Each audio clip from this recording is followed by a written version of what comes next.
Bienvenidos a la unidad 1 del curso de Fundamentos de Bioquímica, en el que abordaremos los principios claves que rigen la bioquímica y su aplicación en los procesos biológicos fundamentales.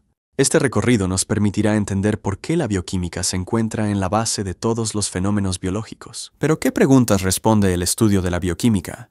Sin duda, estas son muy diversas y numerosas. Sin embargo, en el curso de Fundamentos de Bioquímica, básicamente entenderemos cuáles son las estructuras químicas y tridimensionales de las moléculas biológicas, cómo se forman estas estructuras y cómo varían sus propiedades. Adicionalmente, entenderemos un poco de cómo trabajan las proteínas, cuáles son sus mecanismos enzimáticos y cómo los receptores reconocen y se unen a moléculas específicas. Además, de manera superficial, entenderemos cómo la información genética expresada, cómo es transmitida a futuras generaciones celulares. Para entender la bioquímica es fundamental entender el nivel de organización celular. Cuando uno ve esta imagen, podemos entender qué tan importante es conocer las estructuras de las diferentes biomoléculas que constituyen a una célula. Si nos vamos al nivel 1, podemos observar que las unidades que constituyen a todas las células básicamente son estas unidades monoméricas, como los nucleótidos, los aminoácidos, los azúcares y, por supuesto, los lípidos. Cada una de estas forma un nivel superior. Por ejemplo, los nucleótidos constituyen al DNA y este a su vez a los cromosomas. Los cromosomas forman parte del núcleo de una célula eucariota como lo es la célula vegetal. Pero así como podemos observar en los nucleótidos, también es importante resaltar que todas las demás biomoléculas constituyen una parte fundamental de la célula. Por eso, cuando uno busca entender el nivel de organización celular, podemos observar que a su nivel más básico, todos estamos constituidos de estas biomoléculas, justamente las que estaremos revisando durante el curso. La diversidad biológica es asombrosa. En esta imagen podemos observar justamente una diversidad de organismos, todos con características fenotípicas totalmente distintas. Podemos observar mamíferos, aves, plantas, reptiles, quizás el humano por ahí presente también.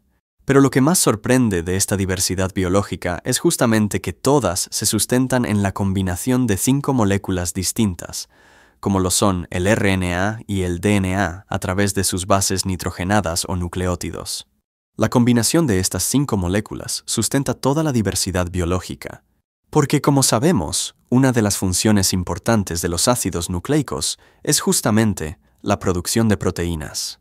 Y las proteínas, con esta diversidad de funciones que tienen entre ellas, serán importantes en el metabolismo, pues nos llevan a generar todas estas características fenotípicas tan distintas en los organismos. De ahí que será importante entender cómo son estructuralmente estos nucleótidos, qué implicaciones tienen las secuencias que conforman un gen de los ácidos nucleicos, y que de alguna manera u otra tienen una fuerte influencia en esta diversidad biológica. Las células procariotas tienen una estructura más sencilla, pero son extremadamente versátiles y adaptables.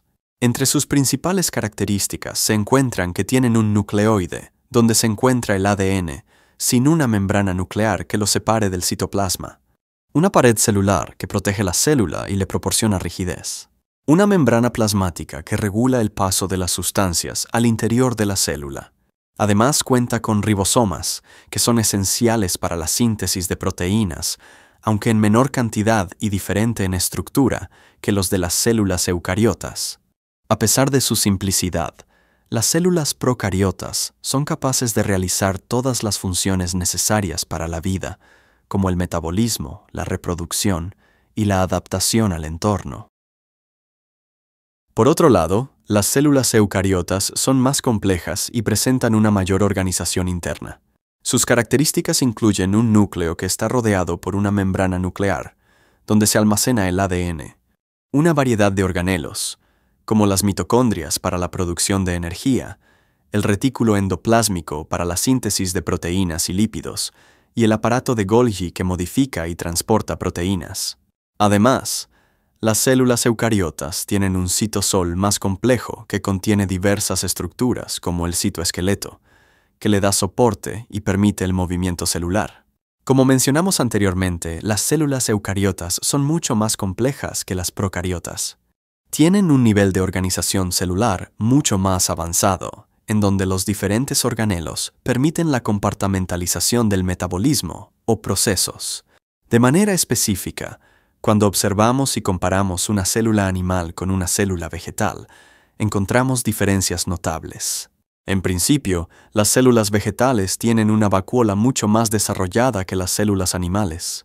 Además, es evidente la presencia de cloroplastos, técnicamente conocidos como cloroplastos, o un tipo de plástico con el que cuentan las células vegetales. Además, es importante notar que las células vegetales contienen una pared celular que las diferencia de las células animales y que en consecuencia las hace mucho más rígidas. Con lo comentado hasta este momento, debemos tener claro los alcances de la bioquímica. La bioquímica es la rama de la ciencia que conecta la química y la biología, enfocándose en los compuestos que forman los seres vivos. Como bien señaló Linus Pauling, la vida a su nivel básico es un fenómeno bioquímico. En términos simples, la bioquímica estudia cómo los compuestos orgánicos en los organismos vivos, como las proteínas, los ácidos nucleicos, los lípidos y los carbohidratos, se interactúan entre sí para permitir los procesos vitales. Este campo también examina cómo se organizan y se metabolizan estos compuestos, y cómo influyen en la fisiología y el desarrollo de los seres vivos. La célula está constituida básicamente de dos grandes grupos de elementos, los denominados elementos mayoritarios y los denominados elementos traza. Todos estos constituyen a las diferentes biomoléculas que encontramos en las células. Por eso es conocido el famoso CHON, que es carbono, hidrógeno, oxígeno y nitrógeno, y al cual se le suman la presencia también de elementos importantes como el azufre y el fósforo. En su conjunto, estos son los principales elementos mayoritarios, y sin duda forman parte de muchas de las biomoléculas importantes en la célula.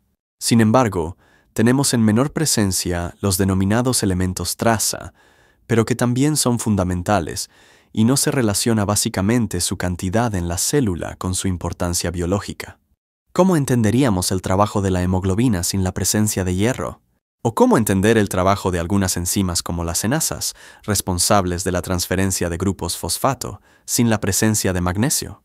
Sin duda, el conjunto de elementos que forman a las células son importantes independientemente de la cantidad en la que se encuentran en la célula. Las interacciones químicas son fundamentales para el metabolismo de las células. Los átomos forman enlaces químicos para alcanzar un estado más estable con la menor energía posible. Existen a nivel celular dos tipos principales de enlaces que juegan un papel esencial en los procesos metabólicos. Por una parte, tenemos a los enlaces covalentes, los cuales son fuertes y se forman cuando los átomos comparten electrones para lograr estabilidad. Son fundamentales en la formación de biomoléculas como las proteínas y los ácidos nucleicos. Además, tenemos a los enlaces iónicos, los cuales se producen entre átomos con cargas opuestas. Estos enlaces se consideran más débiles que los covalentes, pero son importantes para la solubilidad de las moléculas en agua y en muchos procesos metabólicos. El enlace covalente es uno de los tipos más fundamentales de enlace químico. Se forma cuando dos átomos comparten electrones para alcanzar un estado más estable. Este tipo de enlace es fuerte y muy común en las biomoléculas. El carbono, por ejemplo, puede formar hasta 4 enlaces covalentes, lo que le permite unirse a una variedad de otros elementos y formar estructuras complejas como carbohidratos, lípidos, proteínas y ácidos nucleicos. Los enlaces covalentes no solo proporcionan estabilidad a las moléculas, sino que también determinan su forma y función dentro de las células. Además de los enlaces covalentes o iónicos, existen otro tipo de interacciones químicas que son cruciales para la estructura y función de las biomoléculas. Por una parte tenemos a los enlaces o puentes de hidrógeno. Aunque son más débiles que los enlaces covalentes, son fundamentales para la estabilidad de las biomoléculas, como las proteínas y los ácidos nucleicos. Los enlaces o puentes de hidrógeno son responsables de la forma tridimensional de muchas biomoléculas. Por otra parte, tenemos a las denominadas fuerzas de Van der Waals.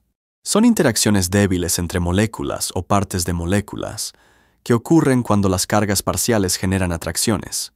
Aunque débiles individualmente, estas fuerzas permiten que las biomoléculas se asocien de manera específica y estable. El puente de hidrógeno es una interacción electrostática entre un átomo de hidrógeno unido a un átomo electronegativo, como el oxígeno, y otro átomo electronegativo cercano. Aunque estos enlaces son relativamente débiles y de corta duración, tienen un papel fundamental en la química del agua. En el agua, los puentes de hidrógeno se forman y se rompen rápidamente, lo que le otorga al agua sus propiedades inusuales, como su alta capacidad para disolver una gran variedad de sustancias. Estas interacciones también son cruciales para la estabilidad y la estructura de moléculas biológicas, como las proteínas y los ácidos nucleicos. El agua es una molécula única, debido a sus propiedades inusuales, muchas de las cuales se deben a la capacidad de formar enlaces de hidrógeno. Estos enlaces son relativamente débiles y de corta duración, pero se forman y se rompen rápidamente, lo que permite que el agua actúe como un medio ideal para las reacciones bioquímicas dentro de las células. El agua tiene una alta capacidad de disolución y estabiliza las moléculas biológicas mediante la formación de puentes de hidrógeno con otras moléculas polares. Esta característica la convierte en el disolvente universal esencial para la vida. Como mencionamos anteriormente, los enlaces de hidrógeno son interacciones débiles pero esenciales que ocurren cuando un átomo de hidrógeno, unido a un átomo electronegativo, se atrae a otro átomo electronegativo en una molécula vecina. Aunque los puentes de hidrógeno son más débiles que los enlaces covalentes, son fundamentales para la estructura de muchas biomoléculas. Por ejemplo, los puentes de hidrógeno estabilizan la estructura secundaria y terciaria de las proteínas y son cruciales para la estructura del DNA. Además, los puentes de hidrógeno son responsables de muchas de las propiedades inusuales del agua, como su alto punto de ebullición y su capacidad de disolver una gran variedad de sustancias. Los grupos funcionales son fragmentos de moléculas que determinan sus propiedades químicas y su funcionalidad. Estos grupos tienen una estructura definida que les permite interactuar de manera específica con otras moléculas, permitiendo una gran diversidad de funciones dentro de las células. Un ejemplo común de grupo funcional es el grupo amino NH2, que es parte de los aminoácidos, los bloques constructivos de las proteínas. La funcionalidad de estos grupos determina las interacciones químicas entre biomoléculas y, en última instancia, la función biológica de las mismas moléculas. En la diapositiva anterior observábamos algunos grupos funcionales importantes. En esta diapositiva también podemos observar el grupo amino ya mencionado anteriormente, que es importante porque está presente en todos los aminoácidos. El grupo funcional amido o amida, que es el grupo que determina o se forma al unirse dos aminoácidos. También tenemos al sulfiril o SH presente, por ejemplo, en el aminoácido cisteína, y muy importante en el plegamiento de las proteínas cuando forman enlace de sulfuro justamente que vemos indicado aquí. Adicionalmente tenemos el grupo funcional teoéster, muy importante en algunas moléculas por ser un enlace de alta energía y que se encuentra básicamente en el metabolito central de todo el metabolismo, que es el acetilcoenzima A. En esta imagen tratamos de representar las tres formas en que es posible mostrar a una molécula. Por ejemplo, la anina la podemos representar en la proyección de Fischer, indicada en el inciso A, una proyección de bolas, indicada en el inciso B, pero también el espacio real que ocuparía una molécula en su estructura tridimensional, representada en el inciso C. Esta estructura tridimensional nos indica el espacio real que puede ocupar una molécula, y esto es fundamental en el metabolismo y en el reconocimiento entre moléculas. En la parte de abajo, en la figura, vemos dos moléculas que son isómeras entre sí. El ácido maleico, que tiene una configuración, un doble enlace en configuración cis, y el ácido fumárico, un isómero del maleico, pero que tiene un doble enlace en configuración trans. Lo que buscamos representar o indicar con estas figuras es justamente la importancia de la estereoisomería en el metabolismo. Aun cuando son moléculas isómeras, tienen una distribución espacial totalmente distinta y por lo tanto pueden tener o ser reconocidas por moléculas distintas a nivel celular. Por ejemplo, el 11-cis-retinal, una molécula importante en nuestro proceso de visión, cuando se pone en contacto con la luz, convierte un enlace de configuración cis en un enlace de configuración trans. Y eso hace posible que una señal luminosa se vuelva en una señal óptica, y nosotros podamos ver a través de esta conversión de dos moléculas. En resumen, lo que buscamos explicar con esta diapositiva es la importancia de la distribución espacial de las moléculas, por un lado, pero también el impacto que tiene la estereoisomería en el metabolismo a nivel celular. Con esta diapositiva, buscamos justamente reforzar el concepto que describíamos en la diapositiva anterior. En el recuadro superior izquierdo podemos ver a la carbona, un monoterpeno que está en configuración R. Del lado derecho de ese mismo recuadro vemos a la carbona con su configuración S, mientras que del lado izquierdo la configuración R confiere una percepción de un olor agradable a menta. Del lado derecho la percepción es que es una molécula de un olor putrefacto. Básicamente este cambio de configuración R a S hace que los receptores a nivel celular lo reconozcan diferente y por lo tanto el impacto es distinto. Lo mismo sucede con el aspartame, que utilizamos comúnmente como un edulcorante, en una configuración L y una configuración B. Mientras este tiene un potente efecto edulcorante del lado izquierdo, es un compuesto que genera una sensación de amargo. Esto lo que nos dice es que la orientación espacial de dos moléculas tiene un impacto diferente en el reconocimiento por otras moléculas y, en consecuencia, en el metabolismo.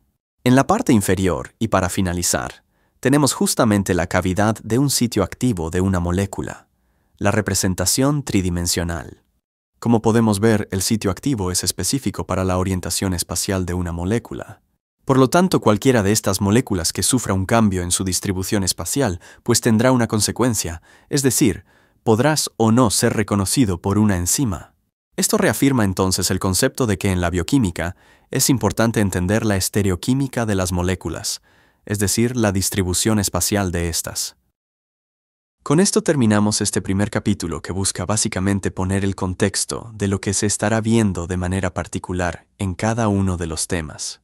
Esperemos que sea un proceso de aprendizaje efectivo. Gracias.